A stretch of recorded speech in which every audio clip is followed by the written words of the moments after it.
നമ്മളിപ്പോൾ കാണുന്നത് കൊന്നാല് കുടിവെള്ള പദ്ധതിയുടെ ടാങ്കാണ്. ഇപ്പോൾ ഇത് ഉപയോഗിക്കുന്നില്ല, പക്ഷേ ഇത് 90% മൂടിയിരിക്കുന്നതാണ് നമ്മൾ കാണുന്നത്. തൊട്ടപ്പുറത്താണ് കാണുന്ന ബ്രിട്ടീഷ് പട്ടാളം കൊന്നാല് മക്കാമിനെതിരെ വെടിവെച്ചിരുന്ന മടത്തുംപാറയാണത് കാണുന്നത്.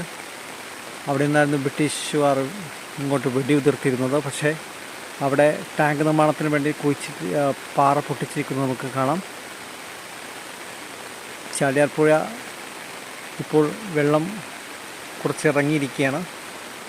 നമ്മൾ കാണുന്നത് നേരത്തെ 4-5 വാർഡുകളിലേക്ക്, വായക്കാട് പഞ്ചായത്തിലെ പ്രധാനപ്പെട്ട വാർഡുകളിലേക്ക് വെള്ളം ഇവിടെ നിന്നായിരുന്നു പമ്പ് ചെയ്തിരുന്നത്. ചീക്കോട് കുടിവെള്ള പദ്ധതിയിൽ ലയിപ്പിച്ചതിനാൽ ഈ പമ്പ് ഉപേക്ഷിക്കുകയായിരുന്നു.